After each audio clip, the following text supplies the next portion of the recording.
Good morning all of you. అందరికీ నమస్కారం.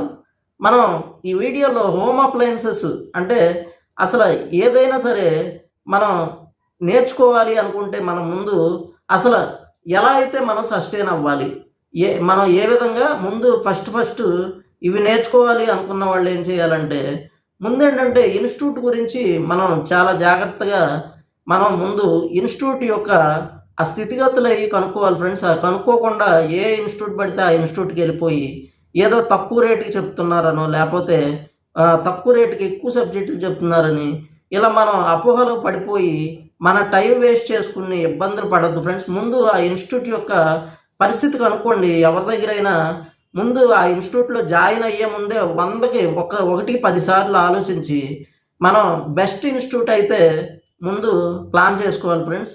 అలాగే బెస్ట్ ఇన్స్టిట్యూట్ తర్వాత మనం ఆ స్టూడెంట్ల ఫీడ్బ్యాక్ అనేది తీసుకోవాలి. అంటే అంత క్రితం నేర్చుకున్న వాళ్ళే ఒక 4-5 నెంబర్లు తీసుకుని వాళ్ళు ఏం చేస్తున్నారు, ఇప్పుడు ఏ ఊరు ఎక్కడున్నారు అనేది వాళ్ళని కనుక్కుని ఆ ఇన్స్టిట్యూట్ గురించి వివరాలు తెలుసుకుని వీళ్ళు సస్టైన్ అయ్యారా లేదా, అక్కడ మనకి అంత వర్క్ అది బాగా నేర్పించారా లేదా అనేది పూర్తిగా కనుక్కుని ఆ అవగాహన పొందిన తర్వాత మాత్రమే మీరు ఆ ఇన్స్టిట్యూట్లో అయితే జాయిన్ అవ్వాలి ఫ్రెండ్స్.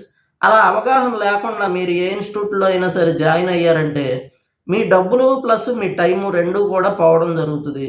ఇలా నా స్టూడెంట్లు చాలామంది నాకు ఇచ్చిన ఫీడ్బ్యాక్ ఏంటంటే, సార్ అక్కడికి వెళ్ళాం ఇక్కడికి వెళ్ళాం డబ్బులు పోయాయి అని వాళ్ళ బాధలు వింటుంటే నాకు మనసు చాలా ఇదైపోయింది ఫ్రెండ్స్.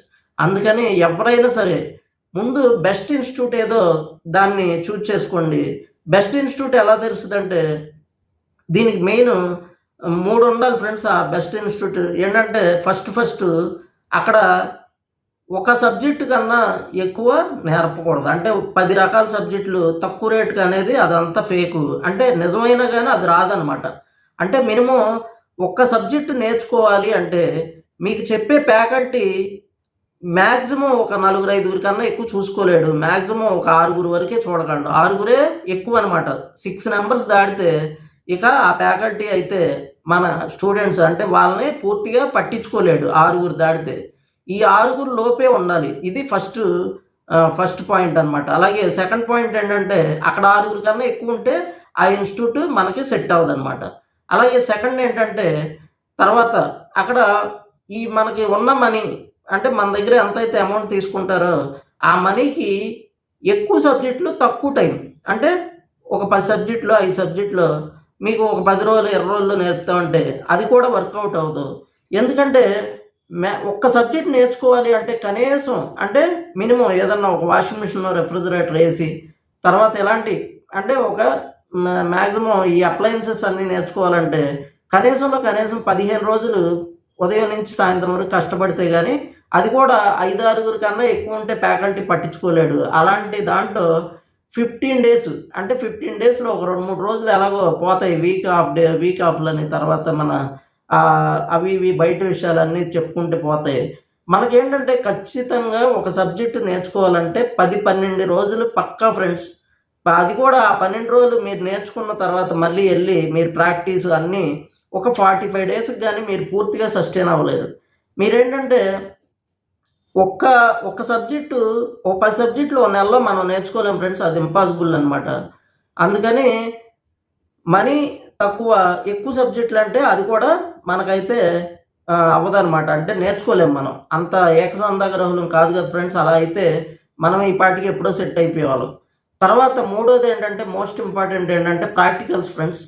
ఏ ఇన్స్టిట్యూట్లో అయినా సరే 100% ప్రాక్టికల్స్ ఉండాలి. ఎందుకంటే మనకి ప్రాక్టీస్ చేయించాలి. మనం 100 మోడల్స్ చూడక్కర్లేదు ఫ్రెండ్స్. ముందు దాని బేసిక్ థియరీ తెలియాలి. అంటే ఏదైనా ఒక వాషింగ్ మిషన్ ఉందంటే దాంట్లో ఎన్ని రకాలు ఉన్నాయి, ఆ రకాలని మనం ఎలా రిపేర్ చేయడానికి కావాల్సింది కనీసం ఇప్పుడు ఒక టాప్ లోడ్ ఉంది.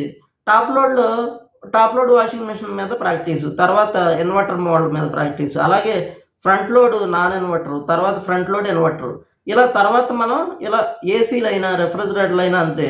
ఒక సింగిల్ డోరు నార్మల్ది, తర్వాత ఇన్వర్టర్ది, ఇలా మనం అలాగే ఒక డబుల్ డోరు, ఇలా ఏంటంటే దాని బేసిక్ ప్రాక్టీస్ అనేది ఉండాలి. ప్రతిదీ కూడా ఏసీల్లో రెఫ్రిజిరేటర్ మన బ్రేజింగ్లు కానీ ఇలాంటివన్నీ కూడా కంప్లీట్ ప్రాక్టీస్ అనేది చేయించాలి. ఏదైనా ప్రాక్టికల్ చేయిందే రాదు.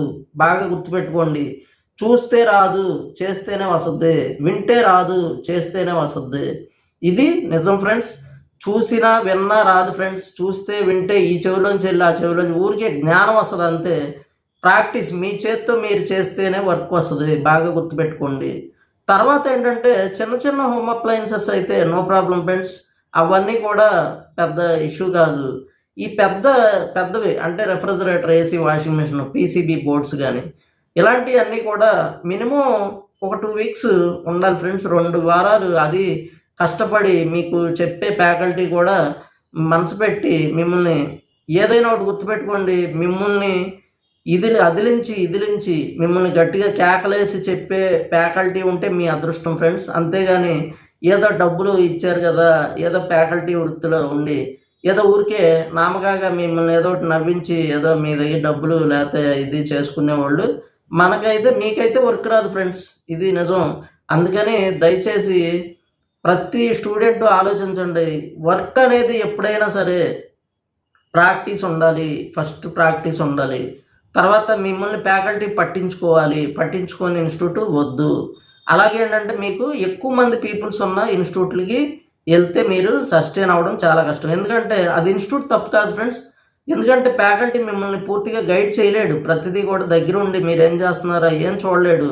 ఉదయం నుంచి సాయంత్రం వరకు మనల్ని ఫ్యాకల్టీ పట్టించుకోవాలి. కనీసం అది 4 అవర్స్ అన్నా 5 అవర్స్ అయినా సరే 5-6 గంటలు మన ఫ్యాకల్టీ పట్టించుకుంటే మనం ఖచ్చితంగా సస్టైన్ అయిపోతాం ఫ్రెండ్స్. ఇదంతా నా అనుభవం ఫ్రెండ్స్. ఈ 24 ఇయర్స్ నుంచి నేను ఎంతోమందిని చూసి నా అనుభవాన్ని మీకు చెప్తున్నా.